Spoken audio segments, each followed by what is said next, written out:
Baik, Assalamualaikum warahmatullahi wabarakatuh. Dalam video kali ini kita akan membahas contoh soal dan pengerjaannya ya tentang kesetimbangan torsi gitu.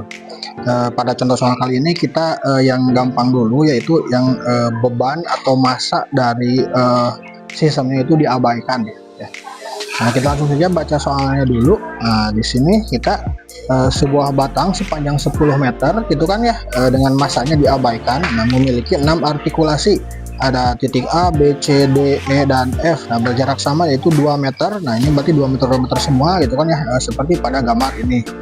Nah, pada batang tersebut titik D dijadikan poros putaran. Nah, jadi di sini porosnya di titik D. Sementara titik-titik lainnya diberikan 4 gaya, yaitu F1, F2, F3, dan F4. Nah, supaya batang mengalami gerak rotasi gitu kan. Nah, tapi di sini tentukanlah nilai F2 supaya sistem berada dalam kesetimbangan rotasi. Nah, dalam contoh soal ini kita lihat F1 ada nilainya, F2 tidak ada, F3 ada, dan F4 juga ada. Berarti nanti kita akan mencari tahu nilai dari F2 yang tidak ada nilainya ya. Nah, di sini sistem berada dalam kesetimbangan rotasi gitu. Jadi syaratnya itu yang pertama, kesetimbangan rotasi itu seperti apa? Nah, kesetimbangan rotasi itu yaitu pada saat resultan atau jumlah dari torsinya itu sama dengan 0 gitu ya. Nah, di sini ada berapa torsi yang akan kita jumlahkan? Nah, karena di sini ada 4 gaya, maka nanti di sini akan ada 4 torsi, gitu kan ya. Nah, kita tulis dulu, ada torsi 1, torsi 2, torsi 3, dan ada torsi 4, gitu kan ya.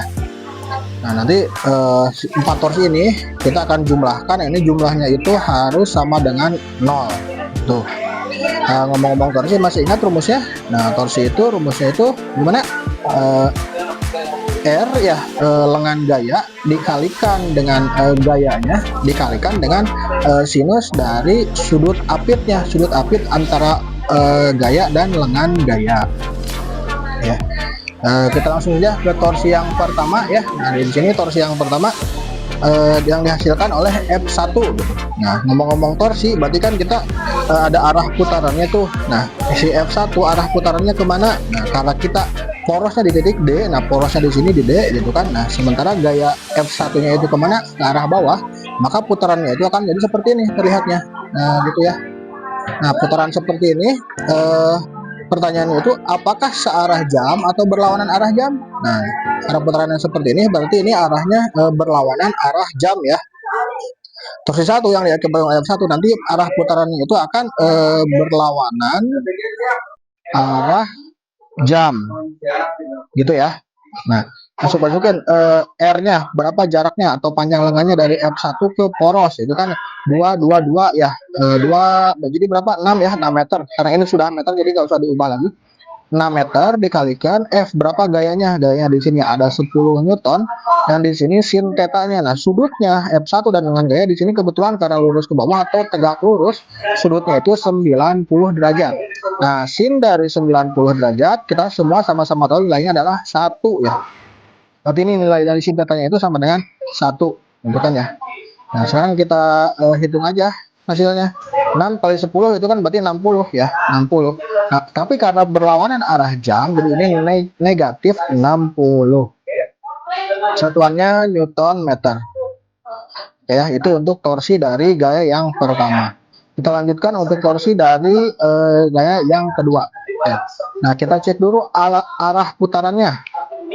Porosnya masih sama di titik D ya. Porosnya di titik D di sini. Nah, ini kalau poros di titik D, nah ini lihat gayanya kemana itu kan ke atas. Jadi berputarnya itu akan jadi seperti ini. Nah, berputarnya itu akan jadi seperti ini. Nah, gitu ya. Berarti untuk torsi yang kedua ini arah putarannya itu adalah searah putaran jam. Jadi searah jam. Ya, akan jadi searah jam torsi yang kedua. Berapa jaraknya? Nah, berarti dari B ke D. Nah, jadi kan 2, oh berarti jaraknya 4 meter. Gayanya karena kita di sini belum diketahui, jadi tulis aja 4 F2. Kan ya. Sudutnya ini nih ya. Sudutnya ternyata itu tegak lurus atau nilai sin tetanya itu sin 90 derajat, nilainya adalah 1. Ya. Setelah itu kita hitung saja. Nah, 4 dikalikan F2 ya udah aja 4 F2. Kita terus seperti itu saja. Karena searah jam, maka di sini tandanya positif. itu ya. Satuannya Newton meter. Oke, kita lanjut ke torsi ketiga yang dihasilkan oleh gaya ketiga. Nah, F3, nah masih sama porosnya di D. Gini, porosnya di D. Didorongnya itu ke atas. Jadi arah putarannya akan jadi seperti ini. Nah, gitu putarannya itu. Akan jadi seperti ini putarannya. Ya. Atau yang kita lihat juga berlawanan arah jam, gitu ya. Putarannya akan berlawanan arah jam. Jaraknya berapa? Jaraknya 2 meter. Gayanya ini 15 Newton ya. Dan terakhir, nah ini hati-hati, sin sudutnya 37 derajat. Sinus dari 37 derajat, nah itu berapa? Ingat, itu nilainya 3/5 ya. Jadi di sini kita tuliskan 2 dikali 15 dikali 3/5. Nah, berapa itu? 15 dibagi 5 itu kan 3 ya. Nah, jadi 2 dikali 3 dikali 3 9. 2 dikali 9 18. Arahnya karena berlawanan jam kita tuliskan negatif 18 Newton meter untuk torsi ketiga. Dan yang terakhir torsi keempat, nah sama porosnya masih di titik D. Nah ya, di titik D. Nah torsi keempat dari yang ini, dari F4, karena kayaknya ke bawah jadi putarannya akan seperti ini. Nah, putarannya seperti itu, putarannya seperti ini. Nah berarti yang ini putarannya itu gimana? Searah ya, si F4 itu putarannya searah jam. Putarannya akan jadi searah jam. Jaraknya dari F ke D itu 22, oh berarti jaraknya ini 4 meter. Nah, gayanya 20 dan terakhir sin sudutnya 53. Nah, berapa sinus dari 53 itu nilainya itu 4/5. Jadi ini 4 dikali 20 dikalikan sin 53 atau nilainya 4/5. Itu ya nulisnya. Nah, kita hitung aja. 20 dibagi 5 itu kan 4 ya. Terus ini 4 dikali 4 dikali 4, 4 kali 4 16, 16 dikali 4 itu 64. 64. Karena searah jalan dari ini positif. 64 satuannya Newton meter ya. Oke, nah sekarang kita jumlahkan supaya sama dengan 0. Kita rekap lagi ya tadi ya. Jadi resultan torsi ini kan ada jumlah torsi. Berarti kan ada berapa torsi? Ada 4. Torsi 1 ditambah torsi 2 ditambah torsi 3 ditambah torsi 4. Nah, ini jumlahnya sama dengan 0 gitu kan ya. Nah, ini torsi 1 ini yang negatif 60. Torsi 2 itu yang ini positif 4 F2. Torsi 3 yang negatif 18. Torsi 4 ini yang positif 64. Nah, kita tuliskan torsi 1, nah ini ya, torsi 1 negatif 60, torsi 2 itu positif 4 F2, torsi ketiga itu negatif 18, torsi keempat itu positif 64 gitu kan ya. Nah ini baru sama dengan 0. Nah setelah ini kita hitung aja dulu yang tidak ada variabel F2 nya.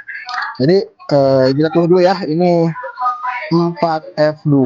Nah sisanya ini berapa nih? Nah aja nih, negatif 60 sama positif 64 itu kan hasilnya positif 4. Positif 4 dikurangi 18 berarti hasilnya itu negatif 14 gitu. Nah ini sama dengan 0 ya. Nah setelah ini si negatif 14 saya ingin pindah ke sana tuh, ingin pindah ruas istilahnya ya, atau kata matematik kalau ruas kiri ditambah 14 yang sana juga tambah 14. Pindah ruas asal negatif 14, jadi di sini jadi positif 14 gitu kan ya. Nah sementara di ruas kiri masih tetap si ini si 4 F2. Oke kita teruskan. Nah setelah itu kita akan mencari F2 nya aja, berarti si 4 nya ini juga pindah ruas ke sana. Nah karena ini perkalian, nah sehingga menjadi pembagian. Jadi itu 14 dibagi 4 gitu ya. Berapa ngomong-ngomong 14 dibagi 4? Nah, 14 itu kan 12 tambah 2 ya, dibagi 4, 12 dibagi 4 3, 2 dibagi 4 itu 0,5 ya, jadi jawabannya 3,5, sehingga jawaban akhirnya adalah 3,5 Newton. Nah itu ya, jadi supaya sistem ini berada dalam keseimbangan rotasi, maka si F2 ini nilainya harus 3,5 Newton. Oke. Apabila ada yang tanyakan, silahkan diulang lagi videonya dan dicermati baik-baik ya, atau kalian juga bisa menghubungi Bapak di kelas.